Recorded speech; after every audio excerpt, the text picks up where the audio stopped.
Before the sky turned gray, my world was painted in sunlight. My name is Tala. I lived with my parents in a small house in Gaza, filled with my mother's baking and my father's laughter.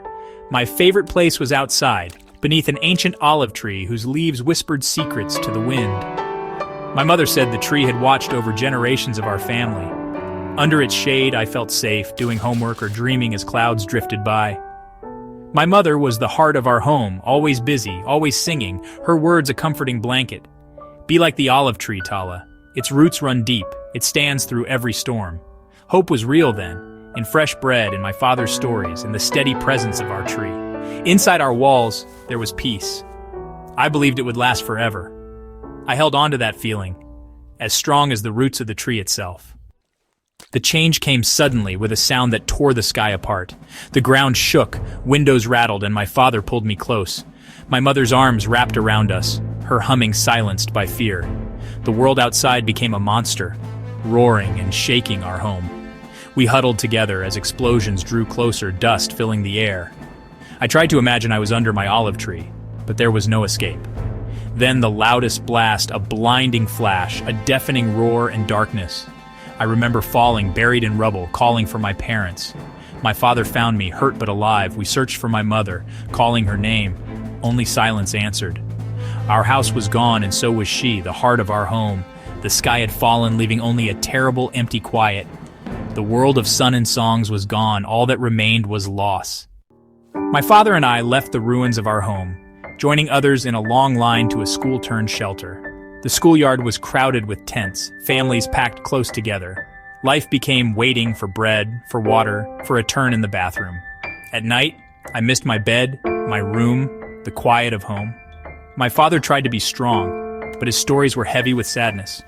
Around us, mothers hushed hungry babies, old men stared into space, and children forgot how to play. Sometimes we drew pictures in the dirt, houses, suns, birds, trying to remember beauty. But new arrivals would scuff our drawings away. Even our memories felt unsafe here. We were all just trying to survive until morning. In the shelter's chaos, I found quiet in my notebook. With no pen, I traced words with my finger about my mother, her bread, her songs, her hand in mine. My notebook became my secret, my only private space. I wrote about hunger, cold, fear, and my father's sad eyes. Over and over, I asked, "Does anyone see us?"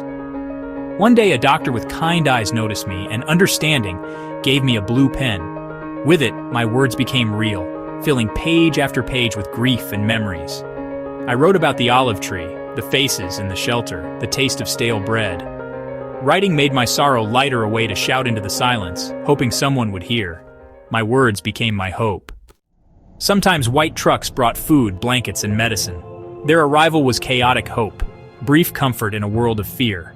Aid workers handed out supplies, their kindness a flicker of light. The doctor cleaned my wounds, another gave me chocolate, a taste of life before. These acts reminded us we weren't forgotten, but the war didn't stop. The bombs still fell, thunder shaking the ground, fear returning with every blast. Aid was a bandage on a wound too deep to heal. We were grateful, but what we truly yearned for was silence. In a sky empty of drones, we dreamed of safety, a simple, impossible wish. Months passed. The sky finally grew quiet, a fragile truce. My father took my hand. "Tala, we are going home." We walked through broken streets to the ruins of our house. It was a grave of memories, but then my father pointed. Our olive tree still stood, scarred but alive. My mother's words echoed, "Be like the olive tree, Tala. It always finds a way to stand." I dug a small hole by its roots, placed my notebook inside, and covered it with earth. I was burying my pain, but also planting my story. The tree would keep it safe. My father put his arm around me. We were broken, but together. Like the olive tree, we would find a way to stand.